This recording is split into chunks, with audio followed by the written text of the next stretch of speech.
This is Josiah Plays Torment, Tides of Numenera. Alright, we're in the middle of S still, and Matkina wants to talk to us now about the situation with Melmoth, I assume. You told me to forgive Melmoth, and I discovered that I had been in the wrong all this time. I don't know what to say, but I think I have a great deal to learn from you. Right back at you, Matt. How are you holding up? Did that before.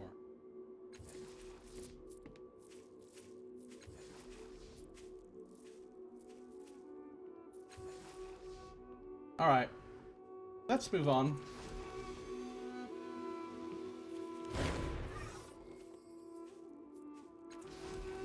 Oh, yes?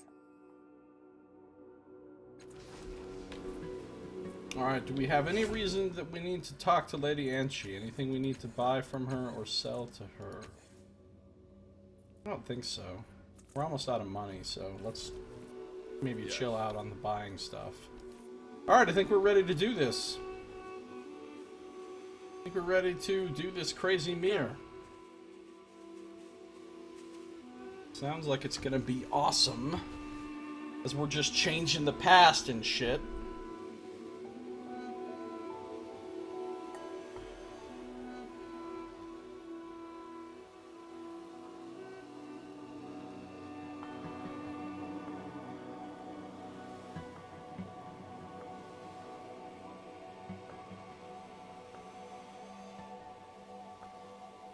Alright, here we go.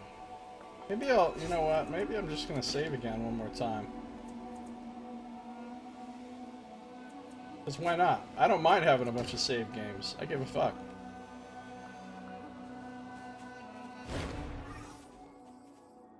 Hello again, my sister. I am ready to give you the Mirrorcaster. You need but ask. I'm ready to talk to Mazov. Show me the Mirrorcaster.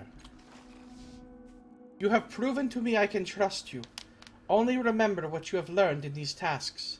Be gentle with Zerion. You are violating his mind. Be true to his path. Find what you need and return without causing him harm.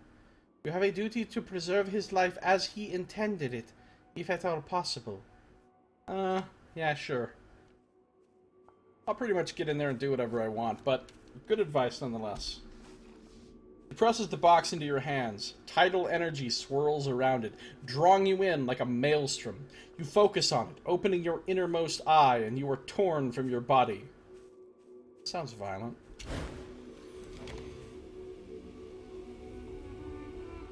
Another mirror. How many mirrors have we done now?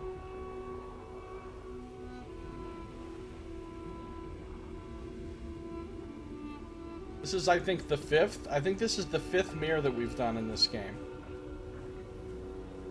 We've got some crazy big bones. When you first open your eyes, there's only a ruddy glow and frightening shapes and shadows around you. The air is hot and stifling.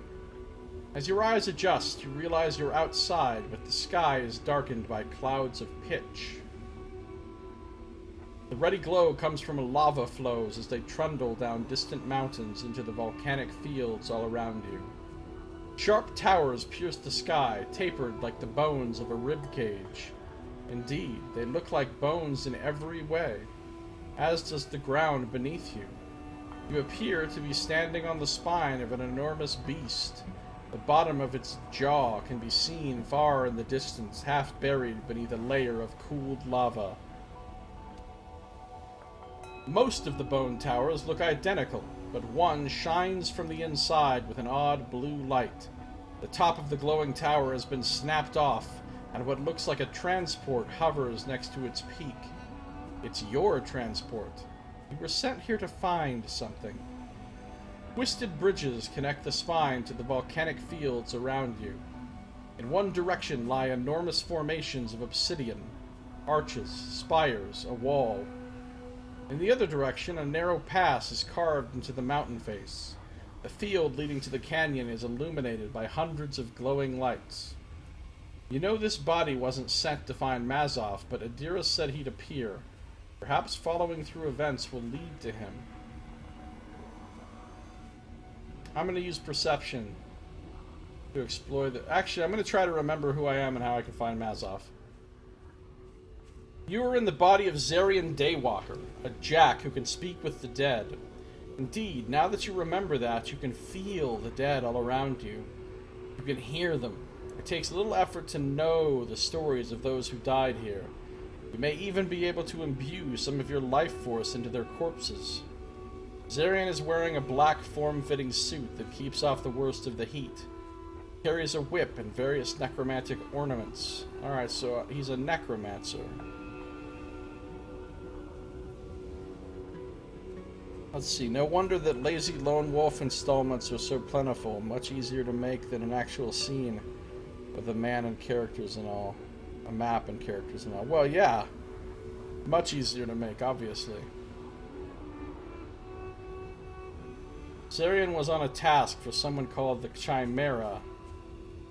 He was sent here to find some kind of sphere. Anamnesis tells me the sphere is an artifact called the Erlimnion. That sounds familiar. The Chimera would be quite upset if Zarian returned without it. Perhaps Zarian's mission will aid you on your own. Let's use my connection to the dead to learn more about the area of the spine.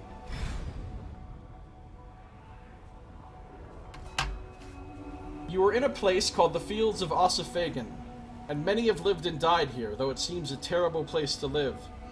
Scavengers from Sega's cliffs have been through here in recent centuries, seeking treasures of the past.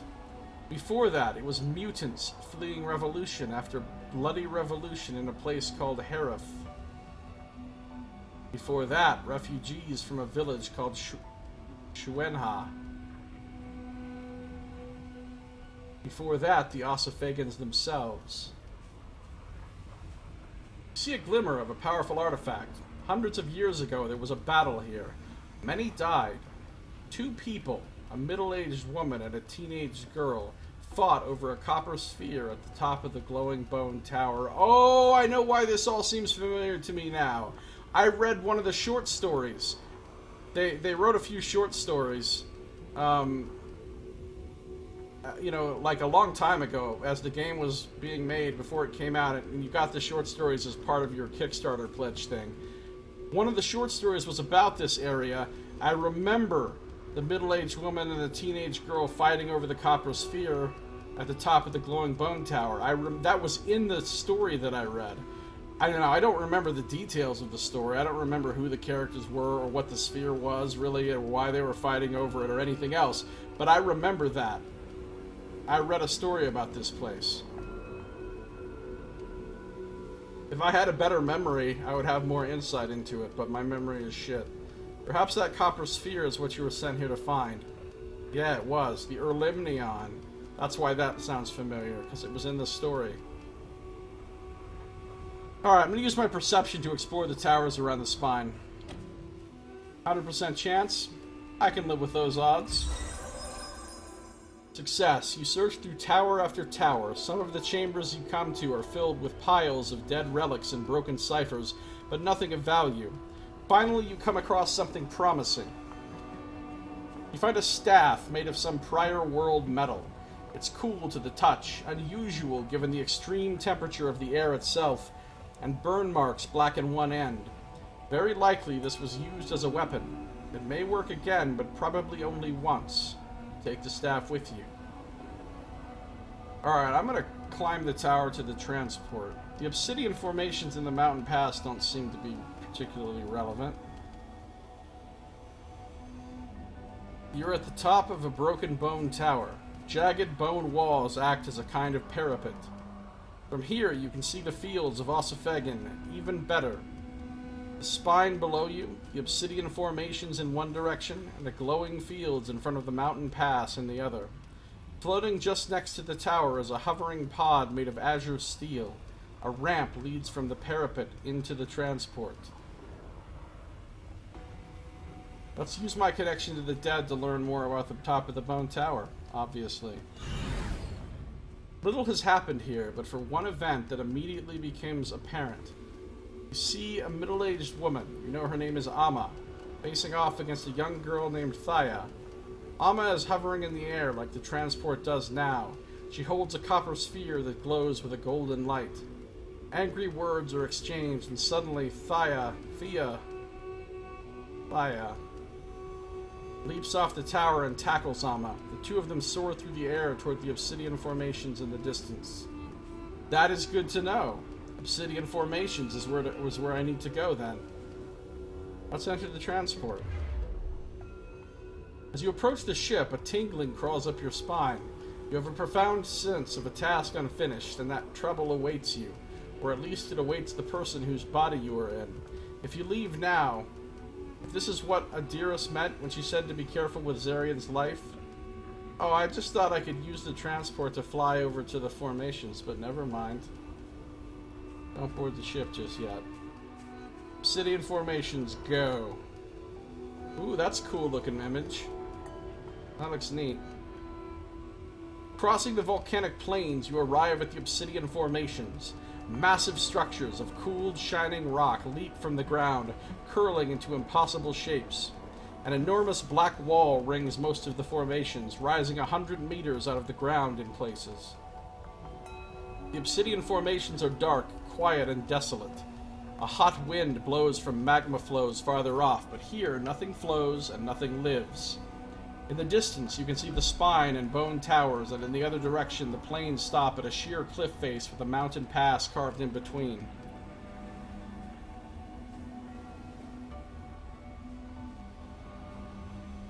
Obviously, we're going to use the connection to the dead. The obsidian formations did not form naturally. Creatures made of pure light called fire wights, those were in the story too, formed these structures out of hot, flowing magma, then supercooled them into the shapes they are in now. The wights were trying to get at something, or someone. You see a pair of figures atop a small flying platform. One of them holds a copper sphere that glows with a golden light. The wights tried to trap them here with their wall, but they escaped and flew toward the mountain pass. Another event occurred here. The fire wights have killed many people over hundreds, even thousands of years. These deaths culminated in the creation of something called a Gamorn, a creature of pure rage. The Gamorn has since wandered these volcanic fields with an insatiable lust for revenge, mostly against the wights that created it. Let's explore the area. Oh good, there's the Gamorn. Wonderful. You search for anything remotely interesting, but the place is barren. As you are about to leave, an orange glow reflects off the rocks ahead. An enormous paw steps in your path, and the rest of the creature emerges. It's the Gamorn, a pillar of light with claws. 100 faces twist in its body, emerging, howling, then melting back into the curling fire. The creature is easily 3 meters wide and at least twice as tall. I say we run the mountain pass. You run. The Gamorn roars behind you, but it doesn't seem interested in you in particular. After a while, its roars fall away into the distance. Oh, there's some fire wights, huh? Yeah, crazy glowing fire dudes. The mountain pass is still some distance away, but you're close enough to see that there is too much rubble at the bottom to make your way through. Spread out in front of the cliffs is a great volcanic plain. Across the entire expanse are hundreds and hundreds of creatures lit with a dim glow that has nothing to do with the magma. You know these creatures are called fire wights. At the moment, they seem to be ignoring you. Connection to the dead. See a group of people in tattered clothing march through the pass and out of these fields. They are terrified, having lost many of their number to the wights. You see 2 figures riding a small flying platform, almost like a shield. Suddenly the platform teeters and the figures fall. You can see the spot where the shield fell, and though the bodies are no longer there, you can feel their presence very strongly. And there, a short distance away, you can see where one of the figures dropped what looks like a copper sphere. Alright, cool, I got the copper sphere. I mean, I didn't get it, but I found it. Oh, number 8's interesting. Animate a corpse and have the corpse get the... Let's study the white's behavior with lore. 100% chance I can live with those odds. Critical success! You stay near them, watching for a long time. At first, they seem to be just wandering without rhyme or reason, but then you realize that the shifts you feel in the air temperature are not random nor natural. The whites themselves are causing them. Indeed, once you figure this out, you can see how they use the temperature of the air as a kind of communication between each other. Maybe you could use this information to slip past them.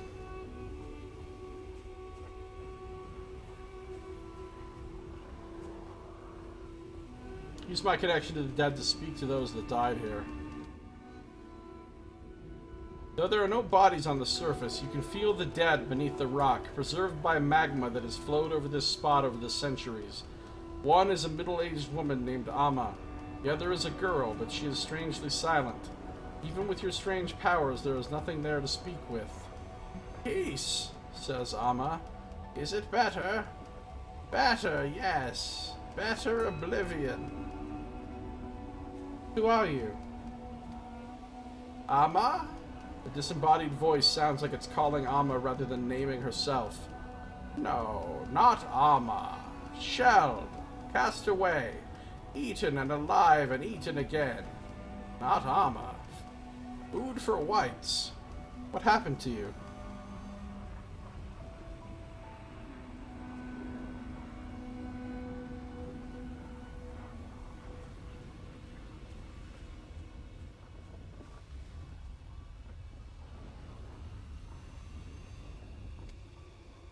Buried to death.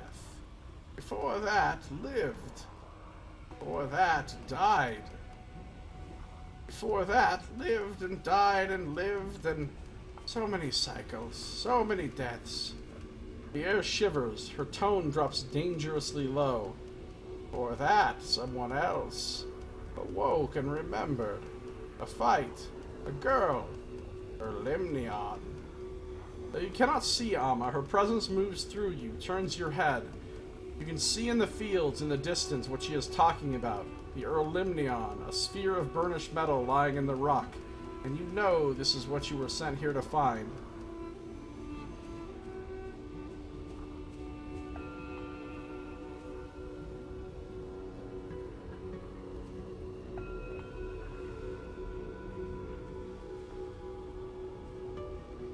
Why can't I speak with the girl? Gone. Gone, but not gone. I shudder, but it's not you who is shuddering. She spoke. She woke something. Vengeance, though no vengeance is in her. Right, she's talking about the whatever, the rage spirit thing, the Thamarn or Gamarn or whatever it was called. You feel Amma's presence looking off toward the obsidian formations. There's something glowing and moving over there. Let her return to her peace.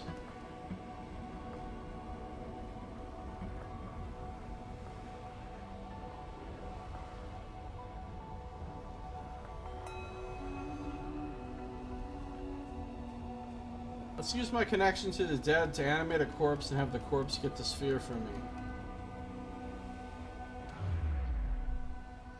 Reaching into the earth, you find the body called Amma and summon her forth. With uncanny strength, she crawls out from the cooled rock. Though her skin is charred and rotting, a cast-off tattoo is clearly visible on her head. Oh, she was a cast-off. You command her to collect the sphere, but Amma's body only makes it a short way before the whites attack her. Their hands reach inside of her, consuming what little life force you imbued her with. As they do so, the air grows intensely cold. Can I get the shield? Let's explore the fields carefully. You search for a time, but there's very little out here in the fields. You do find some sort of large shield embedded in the molten rock nearby. You also feel, rather than see, the strong presence of death here. You try to search further, but a group of fire whites crowds in and threatens you. It's going to be difficult to get past them.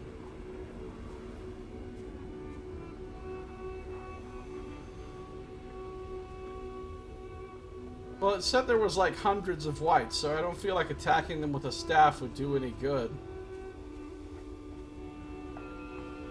Let's try to get the shield. The whites don't bother you as you try to pry the shield from the ground, but after a few minutes of tugging and digging, you realize it's impossible. The rock has cooled and melted and cooled again several times around the device. It's not going anywhere.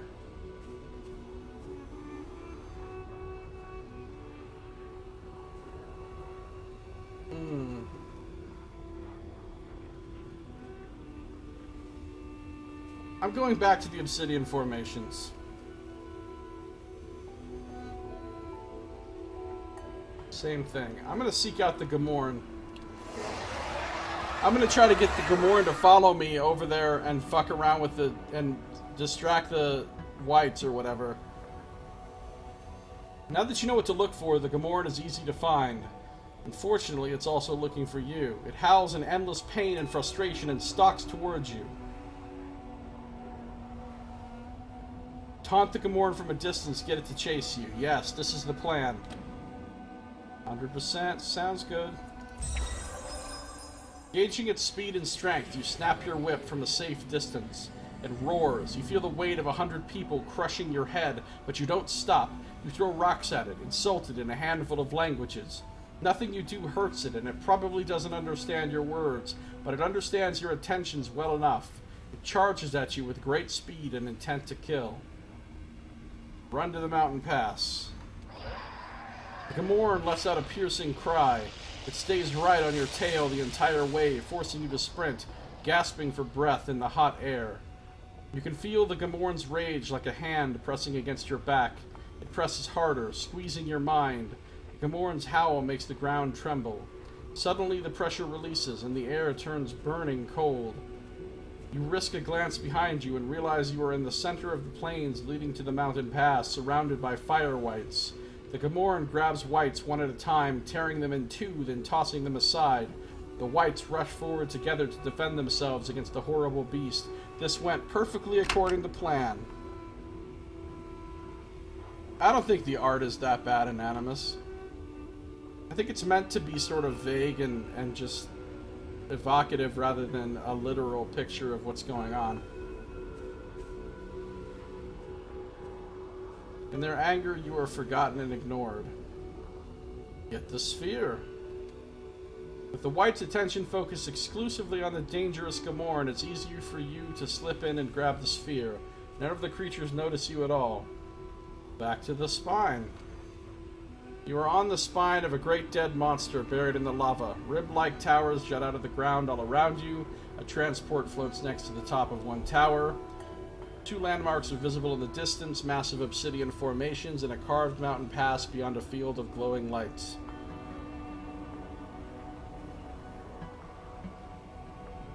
Back to the transport.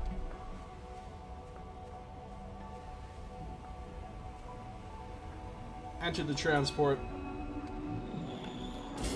You step aboard. The transport does not appear to have been made with adult humans in mind. There is only room enough for you to lay down, and even then, you have to roll on your side and bend in your legs slightly. As soon as you have done so, the ramp recedes and the doorway disappears. Your stomach lurches as the transport takes to the sky. At first, you try to peer out of the tiny portholes, but all you see is pitch black. Presumably the volcano's black clouds. Eventually, they are replaced by the black of a starry sky. Wait, I'm going into space? Holy shit. You try to see the land below, but it's impossible in the cramped space. Hours pass. Finally, the transport slows. Its humming ceases and the door reappears. Whoa, what's going on here?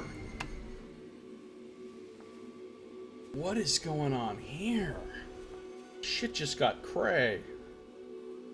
Where are we? And what is that freaky looking dude?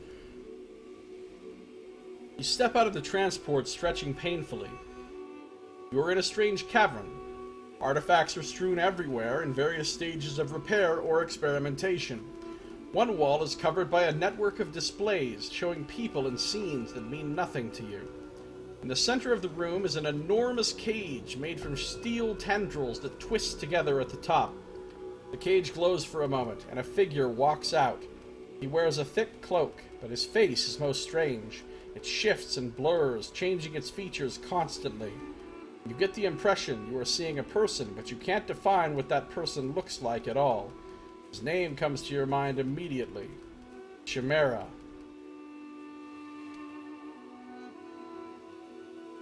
Took you long enough. Chimera's voice is metallic and artificial, shifting as often as the features of his face. His expressions slide and change, but all of them are frowning as he reaches forward and takes the sphere from you. With your unique gifts, I thought finding a dead relic would come easier. The Chimera sets the Urlimnion on a nearby table with a clunk. He immediately picks up a variety of scanning tools, one after the other, probing the Urlimnion and its secrets. He seems to have forgotten about you. You look around the cavern, but there are no entrances or exits, nowhere this Mazov could be except for the cage. Let's examine the cage to figure out how it works. You take 2 steps toward the cage, but the moment you reach your hand toward it, the Chimera stops you with a bark. What do you think you're doing? Your mission is complete. I have no purpose for you out there. Where is Mazov? I need to speak with him. 100%. Thank you. See, my character is so good at intellect tasks. So good. Mazov. The Chimera's altering voice slips from baritone to falsetto in a rapid series of notes. A dozen different eyes narrow with suspicion. I'm not sure that Tinkerer could tell you anything useful, but I can think of no reason to deny you. Chimera turns and slides a hand along one of the metal tendrils. Although no discernible interface appears, he presses his finger against the metal twice and the cage begins to glow. The Chimera turns his attention back to the sphere, indicating you should enter the cage with a dismissive wave. Oh, I think we found Mazov. 2 of the metal tendrils become a kind of doorway. On the other side, Mazov squats on some sandy alien shore. Stars twinkle in the sky behind him, but they are no stars you recognize. He picks up his head as though he heard something, then he turns around to face you. One of his eye sockets is artificial, alternately projecting a human eye, a snake's eye, snake eye hype, and something even more alien in the time he looks you over. He looks like a shipwreck survivor, bare-chested, ragged pants, ragged beard. If so, he's better fed than you'd expect. Zerian, he says, his human eyes squinting in the light. What in the hells do you want? He peers forward as though trying to see into the cavern.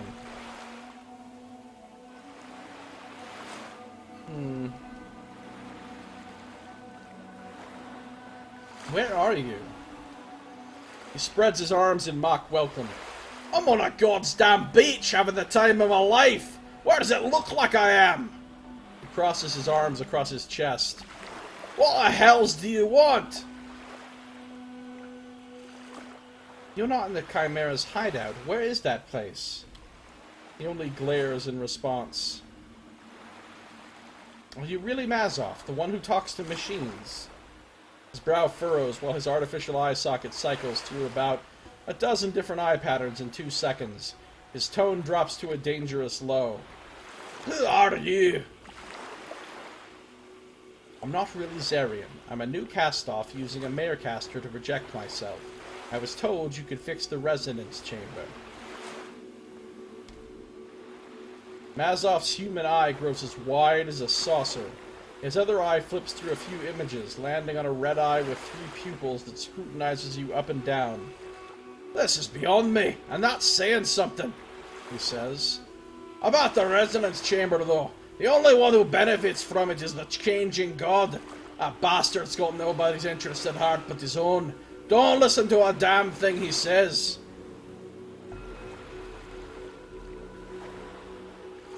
Why would the changing god lie to me? What do you think? Mazov hitches up his ragged breeches. Why does he do anything? To get what he wants. Resonance chamber's only good for one thing. He holds up a finger. And that's snuffing us out. See, that's what I said in the beginning of the game, basically. I said, what if he's going to use it to kill all of us? And that's what it's for. Because something that we read, some conversation or memory, kind of vaguely led me to believe that. The changing god plans to use it to merge all of us, every cast-off that still lives, back into his body. That's his plan for stopping the Sarno. He puts a grease-stained hand on your shoulder. Look, I don't know who you are, or what your part in this is, but you cannot let him activate that chamber. You need... He glances over your shoulder at something in the cavern, though when you turn you see nothing there. The first is alive, he whispers, drawing your attention back to him, and she's got her own plan for the chamber, one that won't kill us all. Okay, now that is surprising. Our sire has a new cast-off body that he plans to use as a catalyst for the chamber. But the first has a better plan. Something that won't snuff out every one of us. Every last one of us. Look for her in the bloom, he says grimly. Just make sure you don't. Before he can finish, you feel a wrenching twist in the center of your body, like your heart is being wrung dry. In before the first is the Memovira. In before. Your vision tunnels black, and you feel as though your body were being sucked through a steel pipe. You're being pulled out of the mirror, but it's far more painful than it ever was before. Then Mazov, the cave, and everything else disappears. I'm ready to learn something new. Uh-oh. Now what's gonna happen?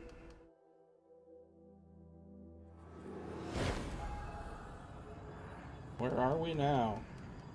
Holy shit. Oh, this must be back in the... Oh, that looks like the thing in Sagas Cliffs. The Spectre. So we are back in the labyrinth. Plant your hand on the icy floor and push, staggering up to your feet.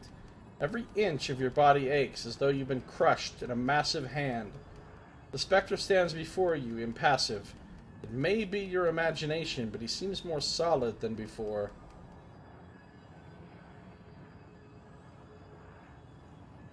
I'm going to collect my thoughts.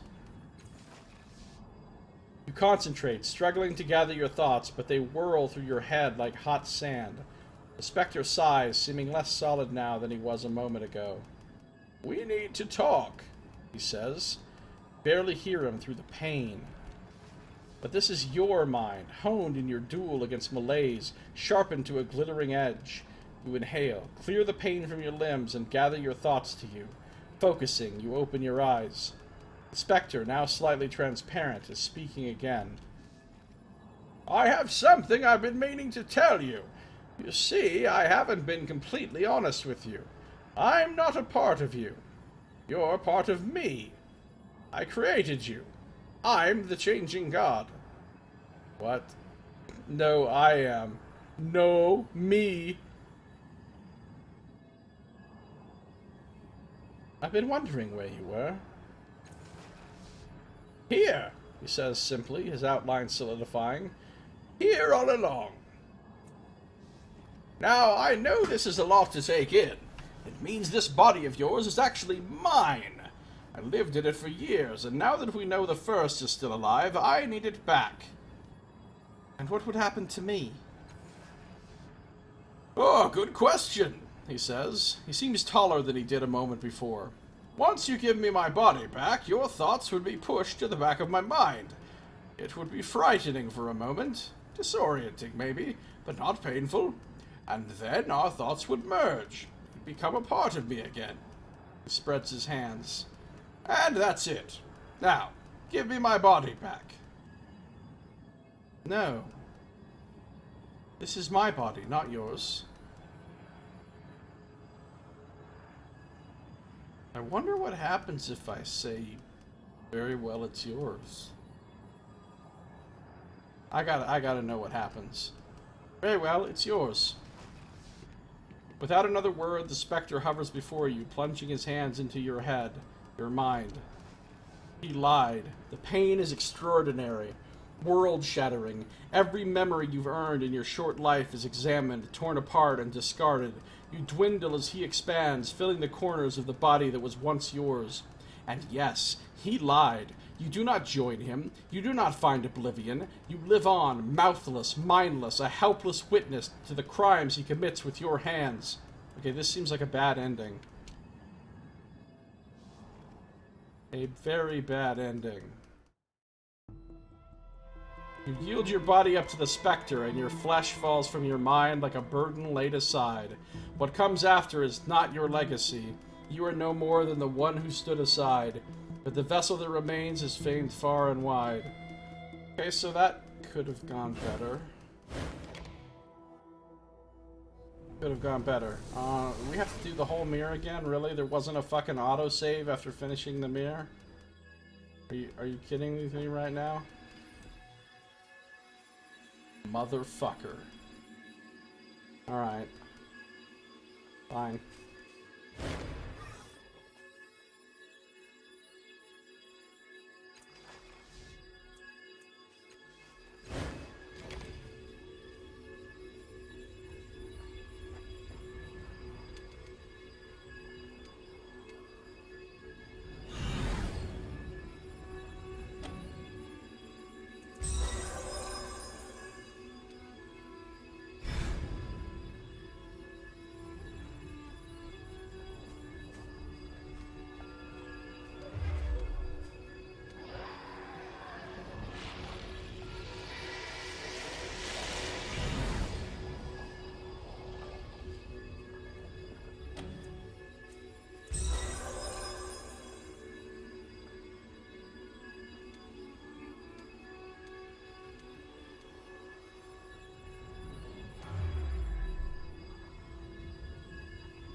Wasn't the changing god who told me.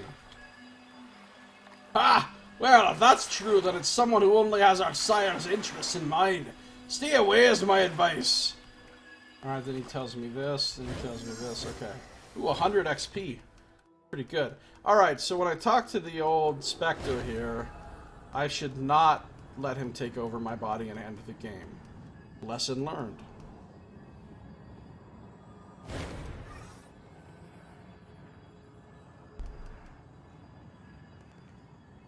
Like thoughts.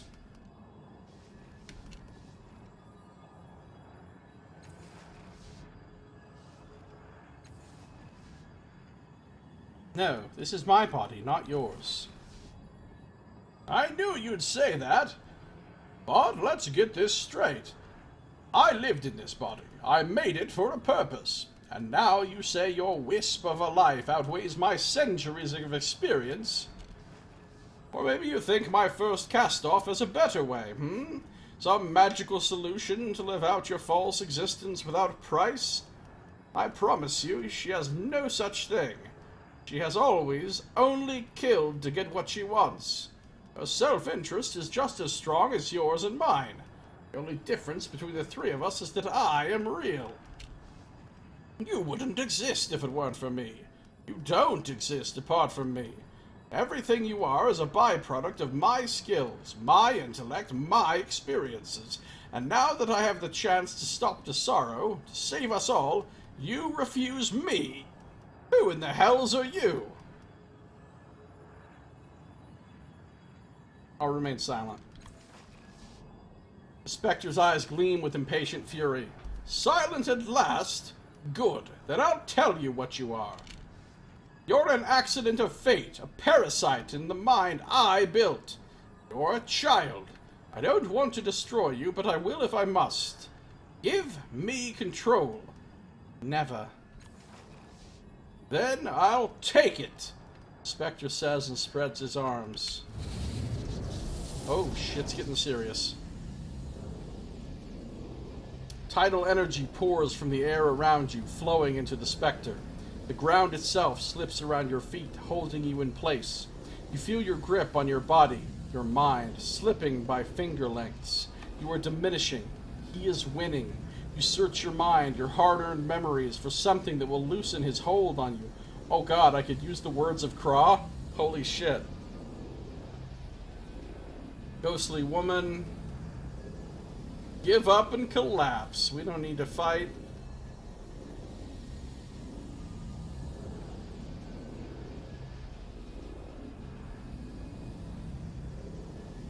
I found the Book of Singing Thorns and read the inscription. You've fallen far from where you began.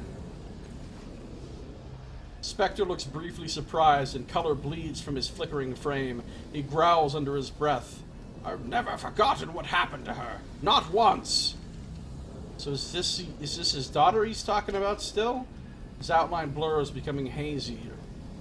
Your machines have driven women in Sagas mad. What makes you think you deserve to return? The Spectre winces as if you have struck him and mutters something under his breath. Perception, you barely make out the words through the chaos around you. I would drive everyone in Sagas mad if that's what it took. So it was his daughter. I mean, we're pretty certain of that now. And that's what the thing in the Book of Thorns or whatever was talking about too, with the sick female that was dying and it didn't specify who she was. But yeah, it's all connected. Then he looks up, startled that you've heard him.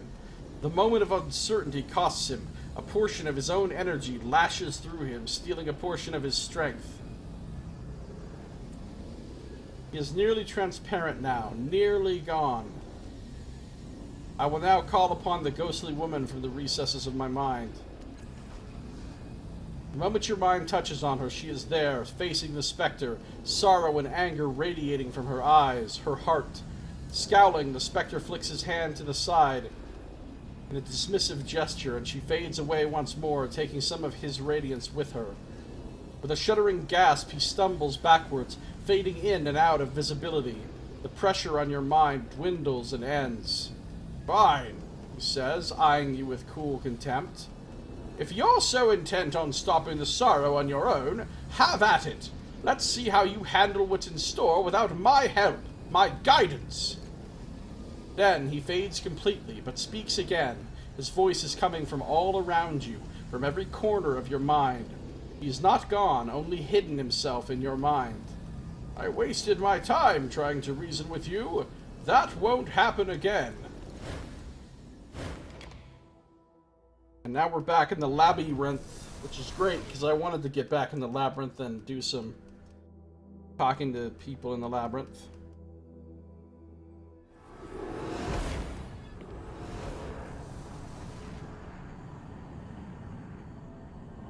Oh, and that went away. Another 100 XP. What? As the portal closes behind you, something feels off. It only takes you a second to realize. The Spectre is gone. It is quieter now in the calm of your mind. But he's not truly gone, is he? You can still feel him out there, watching, waiting perhaps for a moment of weakness in which to strike. Alright, well, I got some mad level ups to do here.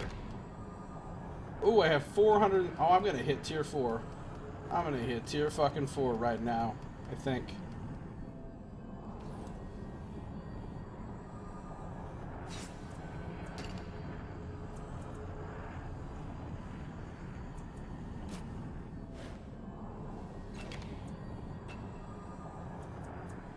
Stat pools.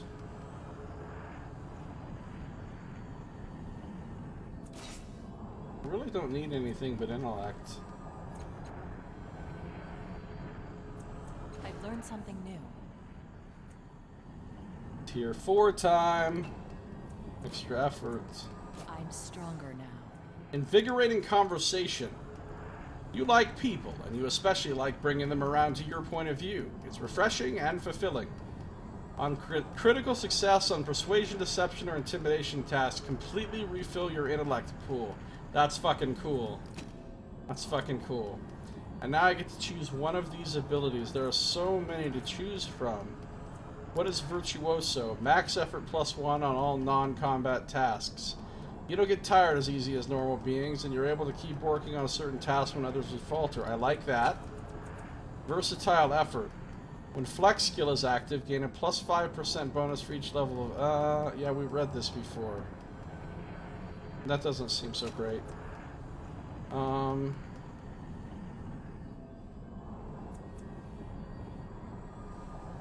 Trained without armor could be good, because I'm wearing light armor, so this would apply. Orb dash, analytic attack, scatter bomb, press advantage, illusory warrior. Press advantage is good, but I'm going to take Virtuoso just to make sure I never ever fail a skill check.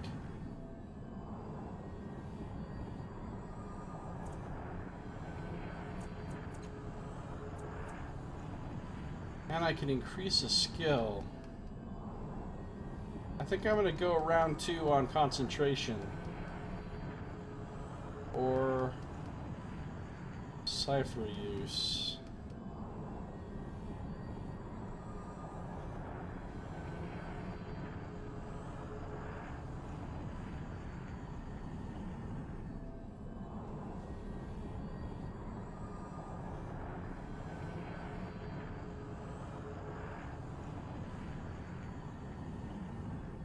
Let's go concentration.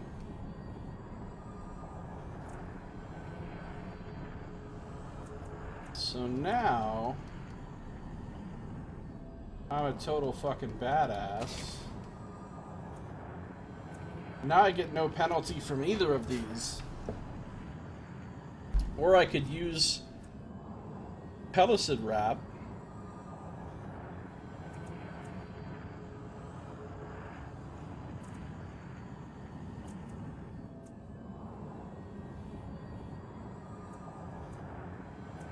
I don't know. For now, we're good.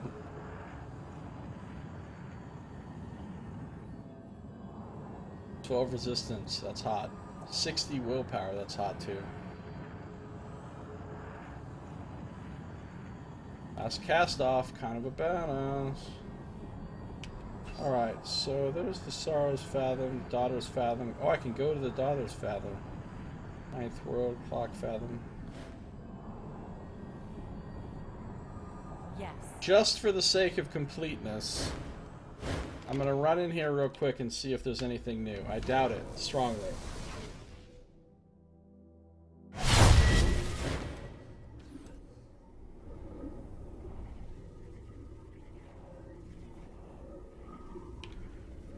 No, there's nobody, like, in here or anything. Of course. So now we know what the Resonance Chamber does. We know that the Changing God is, in fact, a bad guy and an asshole and our enemy. Right. Those are important bits of knowledge there. I'm going. And that now we need to ally with the first. There's Saria.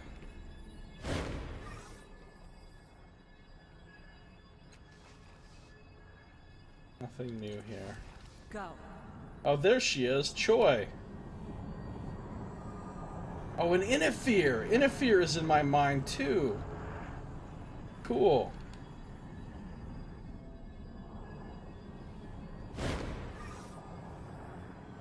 The transparent form of a girl. Choi, you realize, huddles here, clutching herself. Her eyes are closed, her breathing slow and even. Other than the rise and fall of her small shoulders, she is utterly motionless. And that makes the sound she's making all the more audible. It is a moaning, coming from the back of her throat, a low guttural sound of fear and pain. Oh, I feel bad for her. The sound rises, surrounding you like an invisible electric force in the air, a chorus of 1,000 soft screams cut short.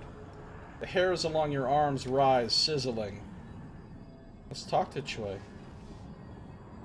The knuckles of her small hand tighten around her arms as you lean closer.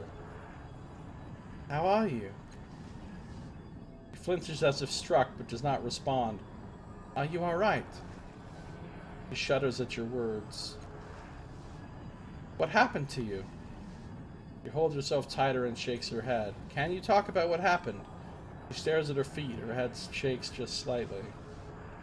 Let's try to form a connection to her. You open your mind to hers, and icy terror pours into your mind, filling your veins, clutching at your throat. You breathe, forcing the foreign emotions away, and the physical symptoms subside for now. The rigid line of Choi's shoulders relaxes a fraction of an inch. You appear to have taken some of her burden from her. I got a new ability, Choi's Balm. Do I still have the Saria one? I do. I still have Saria's Peace. Ah, +1 training and endurance. That gives me some extra health. I have a lot of health now. You have given Choi a piece of sorts. She returns the favor, helping you endure through difficult and painful times. Thanks, Choi. Choi's transparent outline flickers, but she does not otherwise move. A soft moan rises from the depths of her throat. Pained, fearful thing. Her terror spreads through you like cold water. A wordless keening that coils around your nerves like white fire. I mean, she's been through some terrible shit.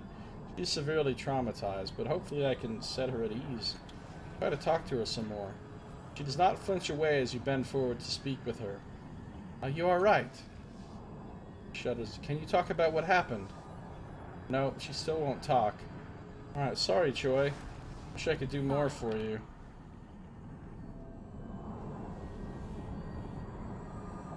Interfere. I'm ready. Let's talk to Interfere. Actually, let's just check these other 2 fathoms really quick to make sure there's nothing new in there. There's not gonna be, I already know. Well, I'm not sure, but I don't think there's gonna be anything new in there, but it doesn't hurt to check. Look how many skills I have, by the way. I have a fuck ton of skills. It's pretty awesome. I don't suppose there's anything new to talk to the ghostly woman about, is there?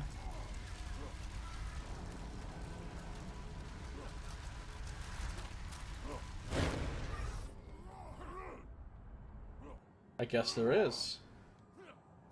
You did it. Her smile is warm and genuine. I can feel it from here. A piece I didn't know I was missing. Thank you. Done more than you can know. Thank you for all you've done. No one will ever know, but I do. You're welcome. Yes, Okay. now. Well, I got thanked.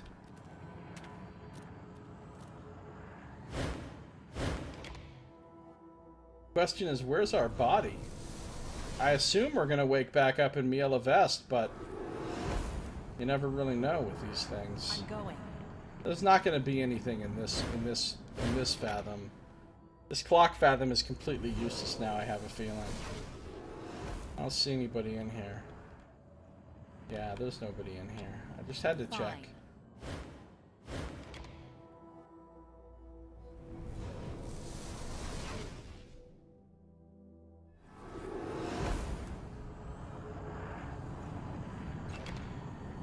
I have no quests. I found Mazoff in the mirror, but he said the Resonance Chamber is the changing god's means of destroying the cast-offs, not saving them. He also said the first cast-off is still alive. I need to find her in order to stop the changing god. This is what all those updates were in my journal. So many updates in my journal.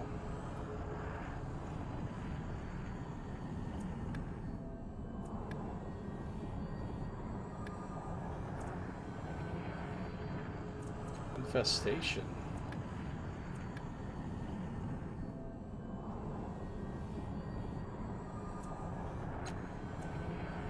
Alright. I'm going to talk to Inifir in our mind real quick.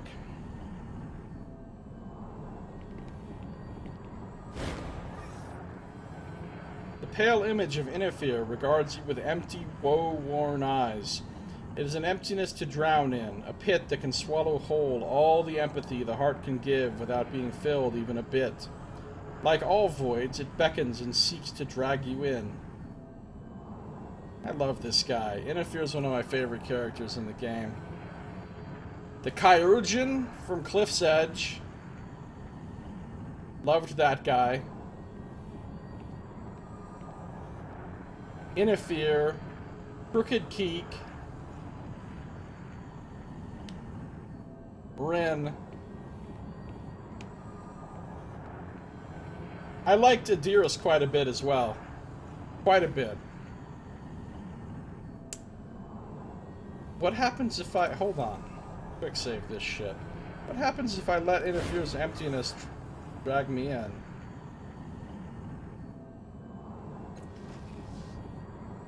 Inifir's madness. That sounds cool.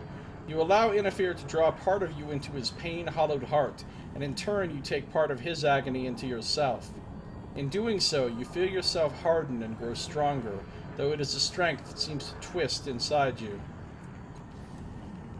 So I can apparently have all of these abilities at once. Seria's Peace, and Choi's Balm, and Inifir's Madness. Your brother's agony and power lives within you, crippling you, strengthening you. While Strength for Madness would pay a cost for that strength. +1 Might Edge, +1 in Intimidation, -1 Intellect pool. Oh, I can afford -1 off my Intellect pool, that's no problem. I can afford that.